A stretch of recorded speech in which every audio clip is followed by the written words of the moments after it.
निकाल के जिस्म से जो अपनी जान देता है, निकाल के जिस्म से जो अपनी जान देता है, बड़ा ही मजबूत है वो पिता, बड़ा ही मजबूत है वो पिता जो कन्यादान देता है।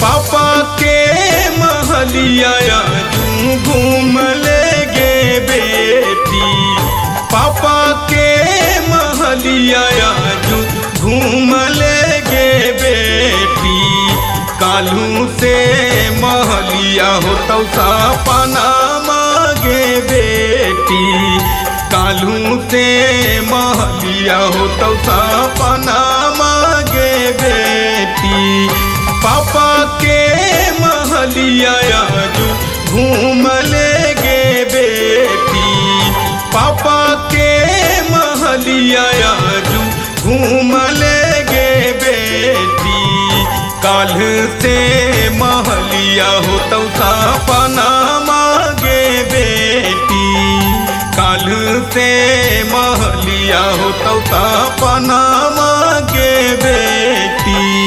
हर एक बाप को पता होता है कि, हर एक बाप को पता होता है कि उसके लिए बेटी क्या है, और हर बेटी को पता है, हर बेटी को पता है कि बाबुल से बिछड़ने का दुख क्या होता है।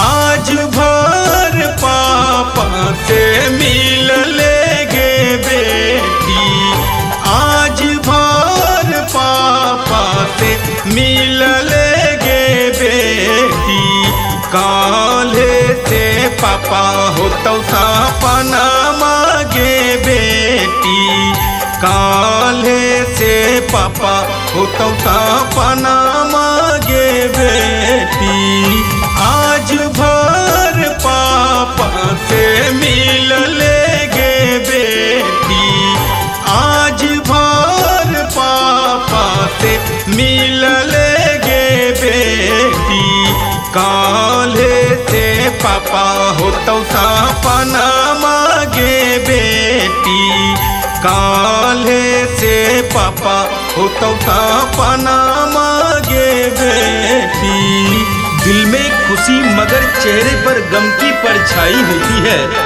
दिल में खुशी मगर चेहरे पर गम की परछाई होती है, कठोर दिल बाप भी रो देता है, कठोर दिल बाप भी रो देता है जब बेटी की विदाई होती है।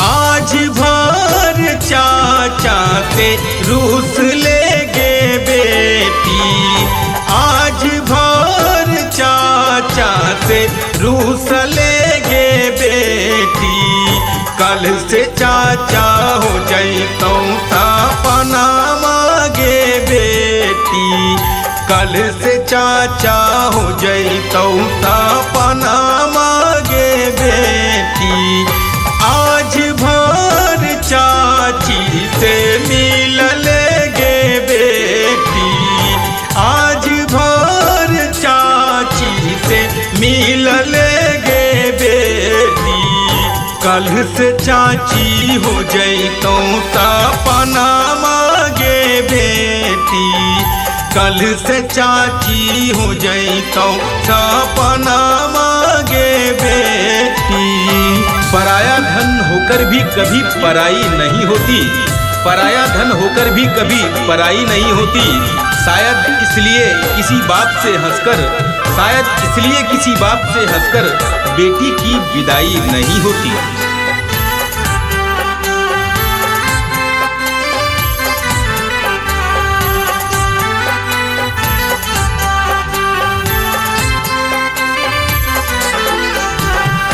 आज भर अंगनवा में बैठ लेगे बेटी, आजू भर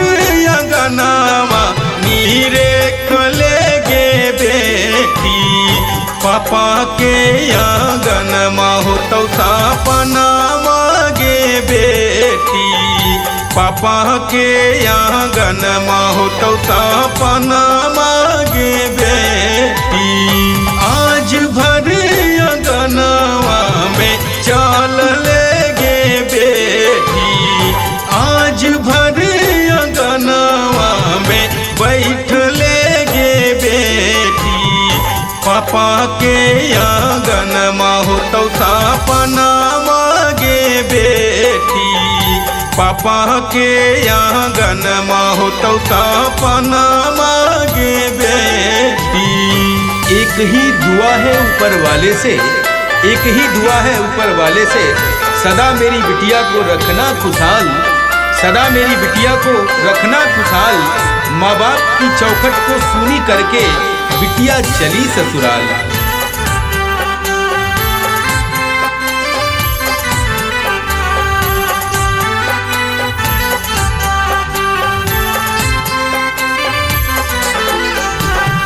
सखिया सहेलिया संगे खेल लेगे बेटी।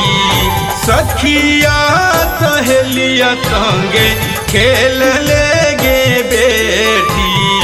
कालू से सहेलिया हो तब सपना मांगे बेटी। कालू से सहेलिया हो तब सपना मांगे बेटी। सखिया सहेलिया संगे खेल लेगे बेटी। सखिया सहेलिया संगे खेल लेगे बेटी। कालू से सहेलिया हो तब सपना मांगे बेटी। कालू से सहेलिया हो तब सपना मांगे बेटी। कितना बेबस है पिता बेटी की विदाई पर। कितना बेबस है पिता बेटी की विदाई पर। बड़े ही नाजों से पाली लाडली को रखा आंखों पर। मेरी नन्ही परी तू याद बहुत आएगी। मेरी नन्ही परी तू याद बहुत आएगी। अपने माँ बाप से आज तू दूर चली जाएगी। मैया हाथ आज भर खाए लेगे बेटी। मैया हाथ आज भर खाए लेगे बेटी। कल से मैया हो जाई तो सपना मांगे बेटी। कल से मैया हो जाई तो सपना मांगे बेटी। मैया हाथ आज भर खाए लेगे बेटी। मैया हाथ आज भर खाए लेगे बेटी। कल से मैया हो जाई तो सपना मांगे बेटी। कल से मैया हो जाई तो सपना मांगे बेटी। होकर पराई कभी बेटी पराई नहीं होती। होकर पराई कभी बेटी पराई नहीं होती। तभी तो माँ बाबा से उसकी, तभी तो माँ बाबा से उसकी विदाई नहीं होती। कहने को तो करते हैं विदाई बेटी की। कहने को तो करते हैं विदाई बेटी की। पर याद नहीं जाती दिल से कभी बेटी की। आज भर भैया से लड़ लेगे बेटी। आज भर भैया से लड़ लेगे बेटी। कल से भैया हो जाई तो सपना मांगे बेटी। कल से भैया हो जाई तो सपना मांगे बेटी। आज भर भौजी से मिल लेगे बेटी। आज भर भौजी से मिल लेगे बेटी। कल से भौजी हो जाई तो सपना मांगे बेटी। कल से भौजी हो जैतौ सपनावा